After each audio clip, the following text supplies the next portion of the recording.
So now the next question is, what is going to happen to petrol prices? Because I know you guys are dying to ask me this question. Several of you have already messaged me. Look, international price of petrol came down to around $60 a barrel,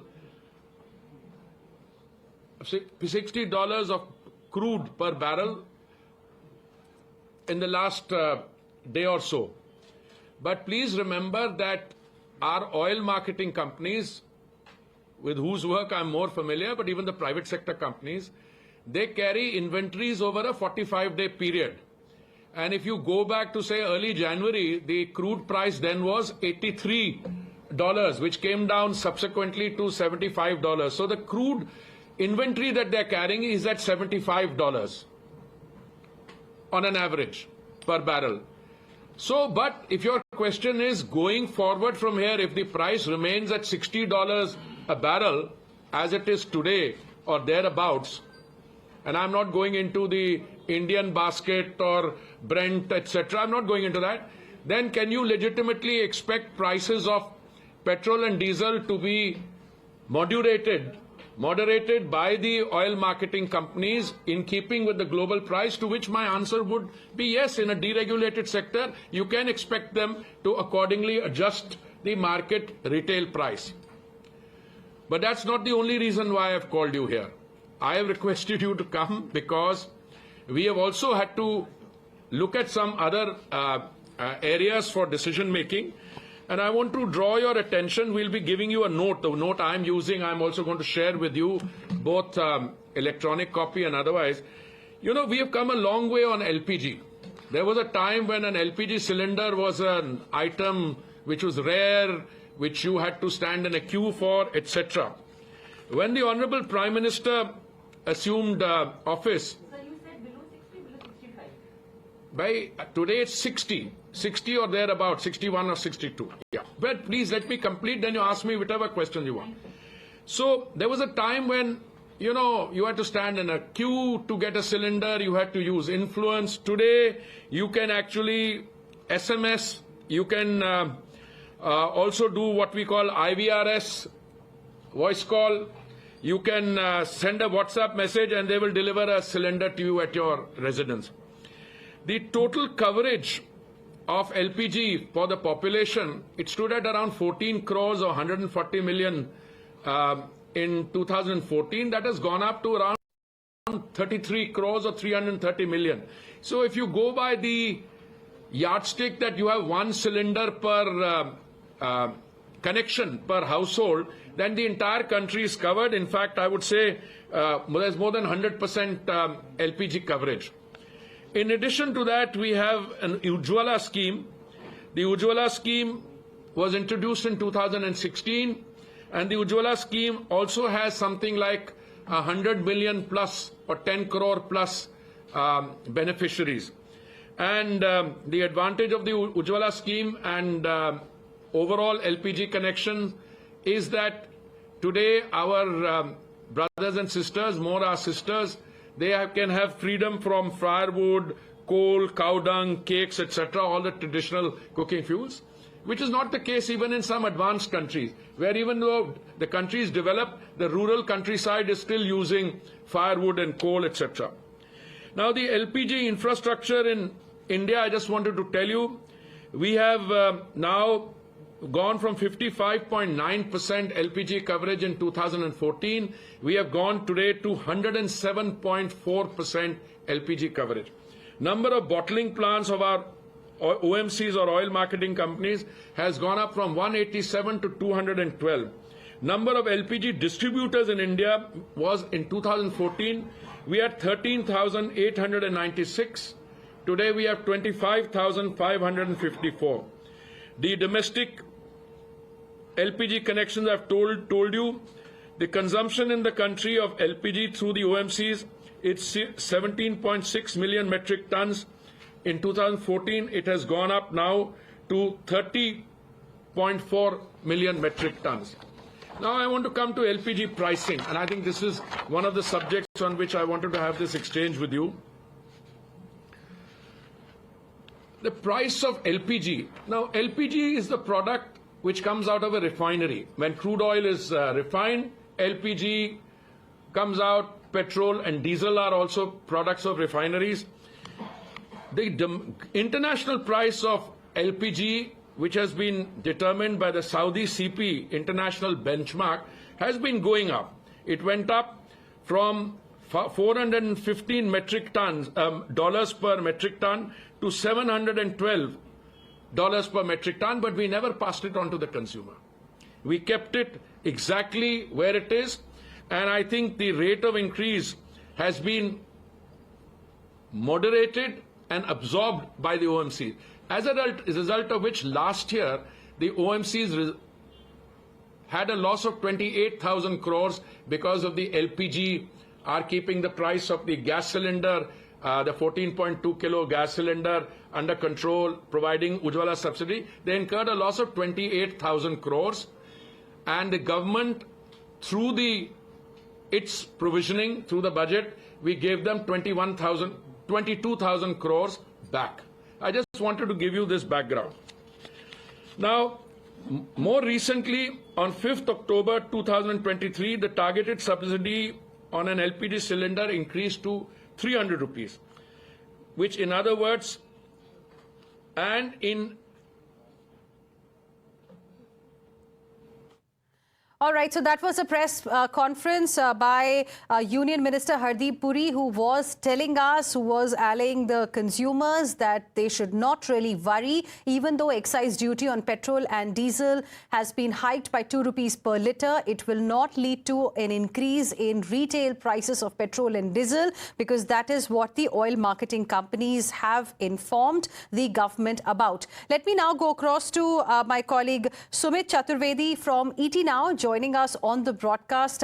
Sumit, every time we hear about the excise duty on petrol as well as diesel, we all think that, this is going to impact our monthly bill of petrol and diesel. It will have a direct impact on the retail prices of petrol and diesel. But given the current global crude oil prices, given the levels where they are at right now, it seems that this hike will not really have an impact on us.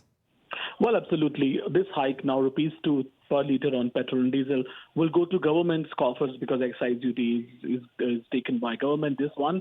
So it is not going to put burden on consumers, but going to make government richer because this price has gone. Remember, India was earlier having a windfall tax that was done away with. And now, because the oil marketing companies, they are in a position to make good money because of the crude going down. Government wants to take some money, and that is why this excise duty hike has happened. However, it won't be passed on to consumers. That's what oil marketing companies will do. They will absorb it, and that's what has happened. So government has clearly said no fuel hike for consumers. It is being done to take money, and oil marketing companies will not be able to pass this on. In fact, crude oil prices coming down is one of the biggest relief for the government at this crucial time when government is facing tariff war from U.S. side. Gold imports have also surged a lot. In fact, gold imports are very costly for government. But on the other hand, when crude comes down, it is a big relief for the government as well. And here we see government taking some money from oil marketing companies, rupees 2 per litre on petrol and diesel. Excise will go to government's coffers, not hit the pockets of consumers like you and me. So definitely, Sumit, like you're saying, it's going to make the government richer. Do we know by how much? How much is the government looking to earn with this 2 rupee hike in the excise duty of petrol and diesel? Because the notification that has come out, it does not really mention any number. Any update from the sources there on that front? And second, given the current level of the crude oil prices, are we also then given to understand that if the government had not hiked the excise duty, then perhaps oil marketing companies had an opportunity to pass this cut, this benefit of the drop in crude oil prices to consumers? Well, absolutely, you're right here. If they wanted, they would have passed on. We have seen it during COVID times as well, when the crude oil even went below below zero to a barrel in minus, and there was no demand. Even then, there were talks that the government did pass on. However, often it has been a very political call to take the crude highs, leave to consumers. It has always been a political act in India. We have seen crude prices coming down and this benefit being passed on whenever the elections come near. That is a separate thing now. But this time, government is taking it. It will emerge very soon overall what kind of fuel sales will happen and what kind of excise will be collected by the government. But it's a good and handsome money when it comes to collecting it from the consumer side, from the oil marketing companies side, and not passing it on to consumers. So for you and me, nothing changes. For government, yes, money goes to it. But it was an opportunity because pressure was building on the oil marketing companies as well, given how oil prices have been in the last couple of weeks specifically. Stay on with us, Sumit. Let's once again cut across to the press conference. Unlikely to go back to 75. And if they are in the vicinity of 60 or 65, Madam was asking this question, is it 60 or 60? Just now I think it's 61 point something. But if 62, that's 61.89 is what I heard. Even if it goes up to 65, I think the oil marketing companies will have the cushion or the, what do you call it, the bandwidth, or the headroom in order to look at price moderation, but not in the upward category, in the downward category. So I have given you a backgrounder. I'm going to give you these notes also. You have said that 50 rupees have been increased. In the LPG cylinder. Yeah. But I also wanted to tell you that what is happening in some of the non-BJP states, where the difference between a BJP state and a non-BJP state, let me give you Chennai. The difference between Itanagar and Chennai is rupees 9 and 93 paise. 9 rupees 93, nearly 10 rupees difference in the cost of a cylinder. In between Lucknow and Telangana, it is 12 rupees 76 paise. Between Gandhinagar and Bangalore, it's 8 rupees 22 paise. Between Panaji and Kerala, it's 11 rupees 5 paise. Guwahati, it's 105 rupees. The difference is 6 rupees 82. So there's a between BJP and non-BJP states, it's a very clear difference. Today I've seen that Karnataka has raised the price. I haven't. First statement. I have the here. Yes, I have this notification issued by the Karnataka government dated 1st April. I only saw it today because. I'm just coming. Yes, correct. For the words and figures, 18.44%. The words figure 21.17% shall be substituted. Yeah, but Karnataka, I'm not surprised. They are not stopping at fuel only. They have taken milk prices also, etc. So we leave that aside. So now again, I want to give you the overall picture. My assessment is that as we go forward from here, international prices of gas also are expected to come down. By next year, year after, they will come down substantially. But since we are giving such a comfortable cushion to our companies, I've already told them this will be in their notes, what's happening in Pakistan, Bangladesh, all the kind. So this 50 rupees increase per cylinder will be for the Ujjwala beneficiary, and overall for the non-Ujjwala beneficiary, it will be again 50 rupees will go up from 803 to 853. Again, this will be reviewed every 15 days or 1 month, whichever is the system. And in the case of petrol and diesel, as I said, if this trend remains, then the price is likely to be revised by them. It's a deregulated sector. They don't have to come to us. Hanji, aap kuch sawal pooch rahe the. All right, that was the Union Minister Hardeep Puri speaking about the hike in excise duty and on other energy sector related issues like the LPG and all. But what is very important is the assurance that has come that even though government has decided to hike the excise duty on petrol and diesel by 2 rupees per litre, it will not have a direct impact on the retail prices of petrol and diesel for us as consumers.